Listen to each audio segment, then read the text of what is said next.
I know I'm not the only one, but I love coming out to the garden with a drink in the morning as almost like a first thing I do after I fed the animals and that. I just love sitting here and listening to the birds and seeing things and imagining what I'm going to do with the rest of my garden, how I want to build it. But the bees lately, that's why I took that clip before. Hopefully you might be able to hear them. There just sounds like there's thousands of bees everywhere, all up in the trees because the gums are all flowering.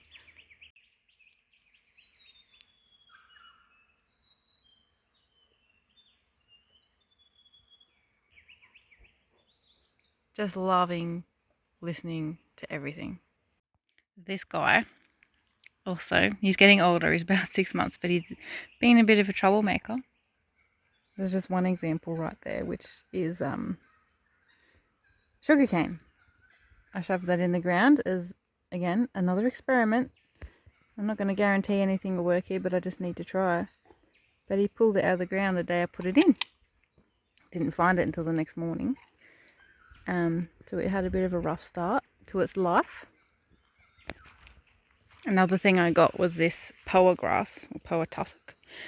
And I got two, this one and that one in there. And he pulled this one out of the ground the day I put it in too. And I put it in straight away, obviously, because I saw him do it and put it back in. But it's also had a rough start. It's gone a lot more brown. This one is way more healthy. No surprises.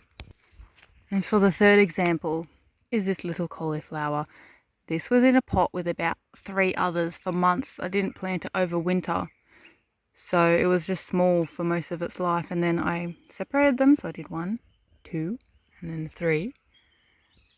And Martin has pulled this one out of the ground from here twice, just walking past, and he'll just go, oh, and pull it out when he's walking past.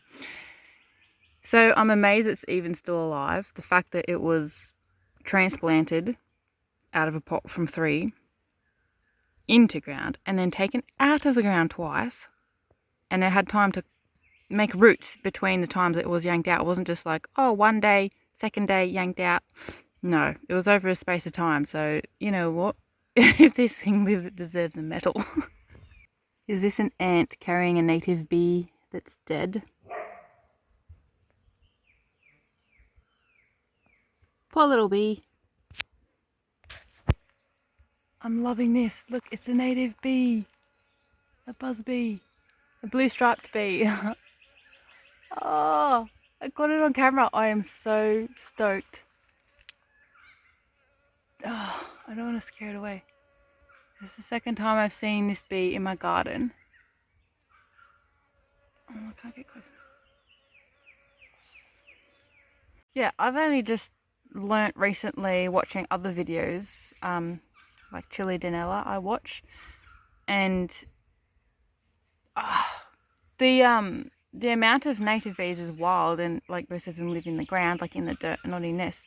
So I've been learning a lot about them compared to the European bees, because we think of the bees like the European bees as like the honey makers. But so I've been trying to keep my eye out for the native bees in the garden, and a lot of them look like wasps though, so I wouldn't be able to tell the difference. So when I see that bee, that blue striped, I think it's called, bee, in my garden, I love it because I know for a fact it's a native bee.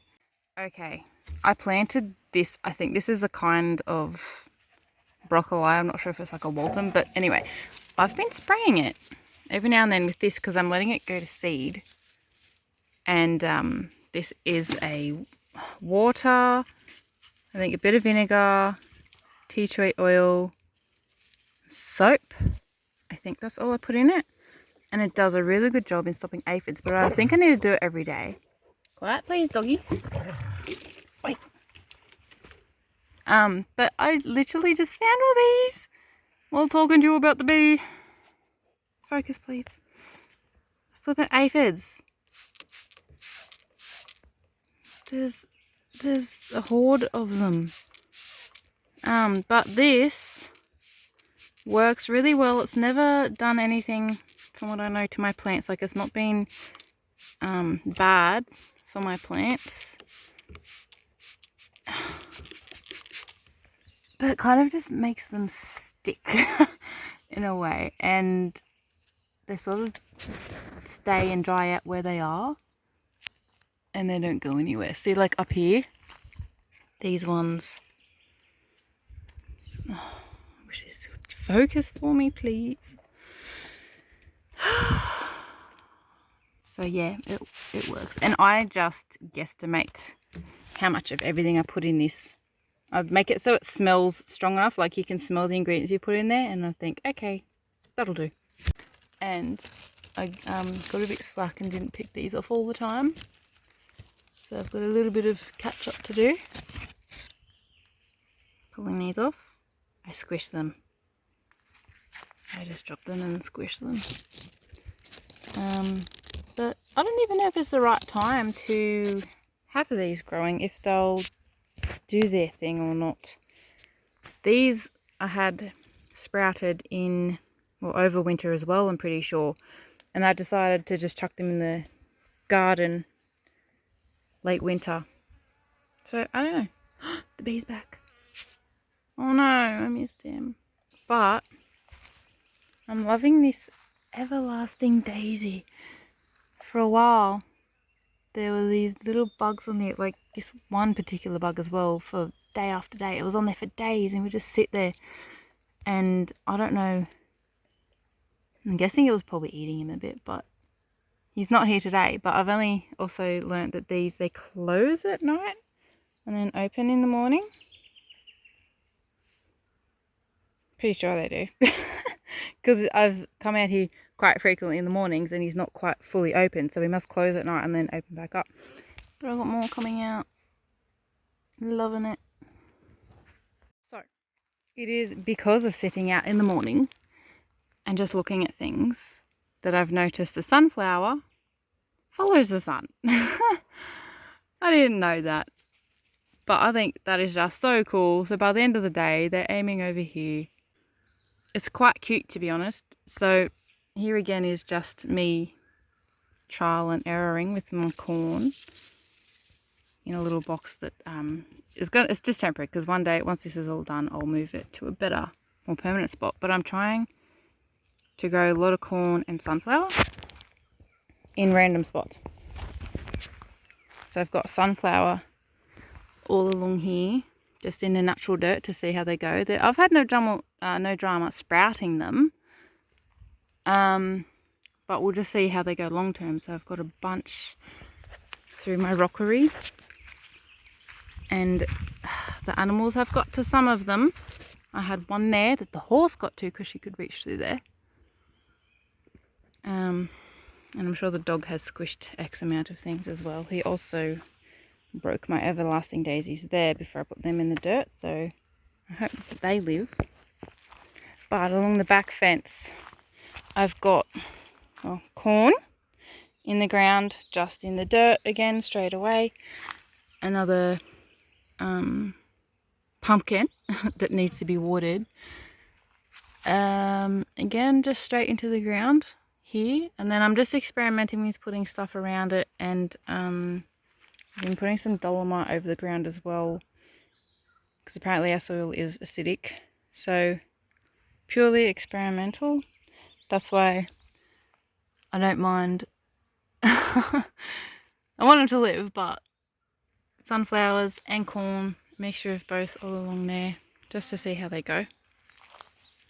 I've also loosened a patch of dirt here, and I have put some potatoes just in the ground that I got from the little garden there. But that garden has soil that I bought. This is just the ground again, but it's different ground. It sort of changes from here, even just down to there. There's rock art down there, but under this cypress, it's different. So they are growing pretty good. And that one, I put him in the basically sand that I dug out for this to plant, and this one is not doing very well, this Kentia. We'll see how it goes. But they're actually growing. I'm surprised that they even sprouted, so I'm going to plant more in here. Hey, pup. Ah, see? That's why the head of it is all not happy. Oh, but I've got another one I've got this sugar cane in here as well. I don't know if they're going to go good with, I think it's broccoli. Just in my potato patch. And the ants get in, they've been eating all the juices out of it because it must taste delicious. But I have a little node coming out on it, if that's what you call it. So it's not hating on life.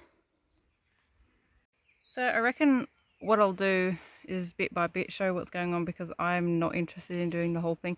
And I've got to chuck other stuff in here as well, like just random stuff, because that's what I feel like doing, making it vlog style.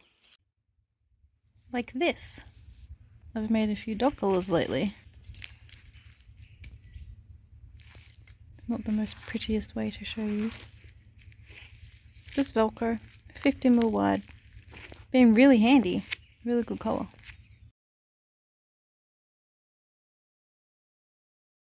And the cooler ones I've made are these guys. There we go. Canvas.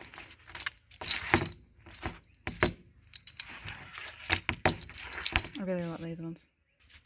Problem is, as much as I enjoy making them, I can't just keep making them and not move them on or sell them. So if you want one, let me know.